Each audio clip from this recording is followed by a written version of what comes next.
Good morning, students. Today we will be learning the chapter How Do Organisms Reproduce? I am Sagarika and I welcome you all to the digital platform of Nosegay Public School. Let us start our chapter.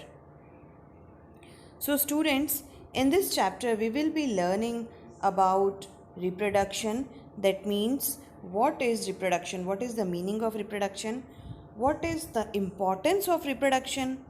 What are the different types of reproduction?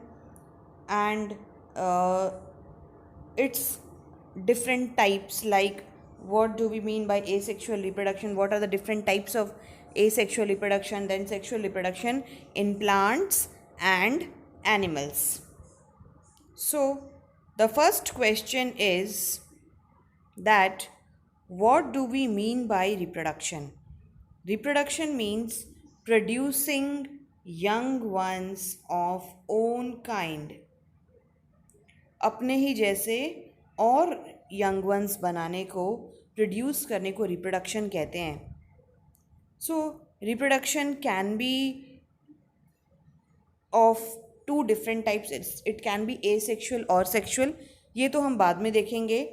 But we should know that all living organisms on this earth, भले ही वो कोई unicellular amoeba हो या कोई multi cellular plant या animal हो, human being ho, every living organism reproduces. Can you think or can you tell that why is reproduction important? Reproduction इसीलिए important है क्योंकि reproduction से ही किसी भी species की continuation हो सकती है. कोई भी species आगे कैसे बढ़ती है? Reproduction में. Reproduction से. Only reproduction is the reason of continuation of the species on this earth. अगर मान लो कोई भी प्लांट है, एनिमल है या कोई भी माइक्रो ऑर्गेनिज्म है, अगर वो रिप्रोड्यूस नहीं करेगा तो वो जेनरेशन वहीं पे ख़त्म हो जाएगा. Hence reproduction is very very important. Then reproduction is also important for maintaining the proper balance in the ecosystem. Reproduction helps in maintaining proper balance among various biotic constituents of the this ecosystem. मतलब ecosystem में जितने भी living components होते हैं उनके बीच में balance बनाने के लिए भी रिप्रोडक्शन बहुत इम्पॉर्टेंट है. And reproduction facilitates evolution through variations. जब रिप्रोडक्शन होता है, स्पेशली जब एसेक्सुअल रिप्रोडक्शन होता है, जब सेक्सुअल रिप्रोडक्शन होता है, तब क्या होता है कि वेरिएशन, हर न्यू जनरेशन के साथ कुछ न कुछ वेरिएशन भी आगे होती रहती है और इन वेरिएशन की वजह से ही evolution is possible. We will be learning that in detail further. Now, the DNA, that is deoxyribonucleic acid molecules in the chromosomes of the nucleus, is responsible or the transfer of characters from one parents to the offsprings. ठीक है. DNA reproduction के time पे जब DNA copy होता है, at that time this DNA copy actually helps. DNA copy की वजह से ही क्या होता है कि पेरेंट्स से ऑफस्प्रिंग में same characters are being passed on. The DNA copies will be similar. ये आप ध्यान से देखो, DNA कॉपी सिमिलर हो सकते हैं बट एग्जैक्ट कॉपी नहीं होते, आइडेंटिकल नहीं होते. So the new individual can have slight variations from there parent. तो जो नया ऑफस्प्रिंग है वो पेरेंट से थोड़ा अलग हो सकता है and this is the basis for evolution. Okay, so if there is a question that do organisms create exact copy of themselves, then the answer is no, because every time reproduction is there is some slightly variation and this is for sexual reproduction specially. Okay, now we will see that in detail. Now let us try to understand it, that what is the importance of variation. So first we should, here you can see that these are the chromosomes. Okay, chromosomes are present inside nucleus of each cell. Whether the organism is unicellular और multicellular, कोई भी organism हो उनके cell के अंदर nucleus के अंदर chromosomes present होता है, and chromosomes have DNA, that is deoxyribonucleic acid, and DNA have genes. So ये जो जीन्स हैं they carry the characters, different characters, आने वाले ऑफस्प्रिंग के जो कैरेक्टर्स हैं वो जीन्स ही डिसाइड करते हैं. Okay, and these genes are being carried on from one generation to next generation through this DNA, or you can say chromosomes. So let us try to read this. DNA copying during reproduction is important for maintaining the body designs of different organisms to survive in the existing environment. तो body design तो copy होती ही है, एक organism का जो offspring होता है वो भी वैसा ही होता है.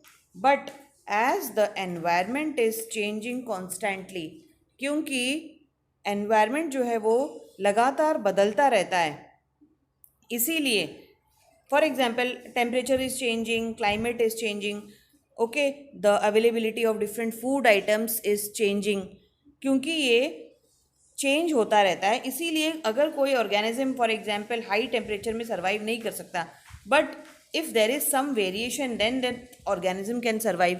दैट मीन्स वेरिएशन जो है वो हेल्पफुल है. कोई डिजीज़ है किसी फॉर एग्जांपल जनरेशन में और वेरिएशन की वजह से वो डिजीज़ आगे कैरी फॉरवर्ड नहीं होता है, then also variation is very important. इसीलिए ऑर्गेनिज्म की स्पीशीज़ को लंबे टाइम तक कंटिन्यू करने के लिए variation is a must.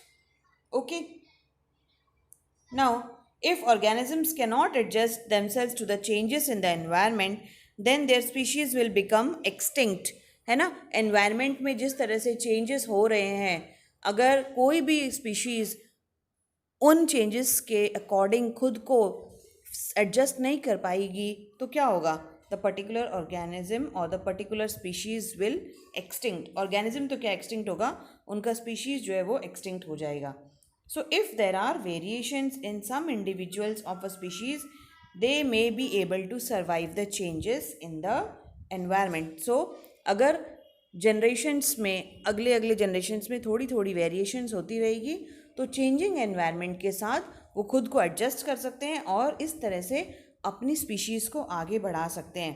Hence we can say that variation in the species is necessary for survival of different species and for the evolution of new species. New species के evolution के लिए भी variation बहुत important है. Long run में क्या होता है कि थोड़ा थोड़ा वेरिएशन होते होते ultimately we get a new species, हमें एक न्यू स्पीशीज़ मिल जाता है. आज से 1000 ईयर्स पहले ह्यूमन बींग्स ऐसे नहीं थे जैसे अब हैं, because we have been evolved. हर जनरेशन के साथ कुछ वेरिएशंस होते गए and ultimately we have been evolved. So this is just one example. ऐसे ही बहुत सारे ऑर्गेनिजम्स जो हैं वो इवॉल्व हुए हैं.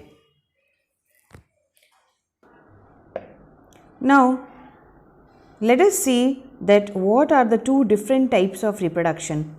Reproduction can be of two different types. It can be sexual reproduction and asexual reproduction. तो sexual और asexual में क्या difference है? Let us see. Asexual reproduction क्या है कि when a single parent is involved in reproduction, अगर एक single parent ही involved हो and there is no gamete formation, कोई gamete वहाँ, कोई मेल गैमीट कोई female gamete, there is no gamete formation, then this method of reproduction is called as asexual reproduction.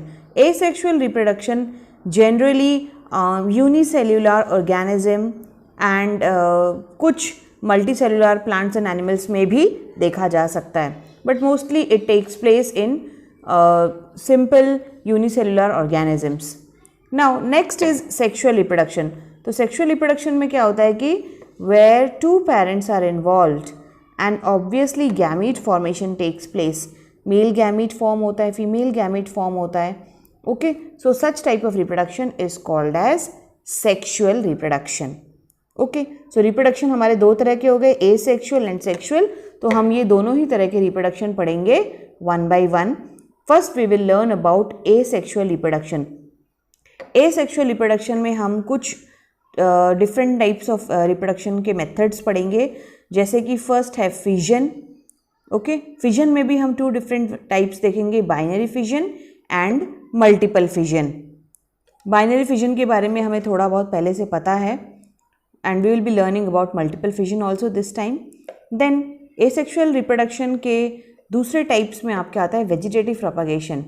When plants के vegetative part से जब reproduction हो सकता है, then it is called as vegetative propagation. उसके बहुत सारे डिफरेंट टाइप्स हैं, वो भी हम देखेंगे। We will be also learning about reproduction by budding, reproduction by regeneration, fragmentation and spore formation. So we will be learning all these different types of reproduction one by one.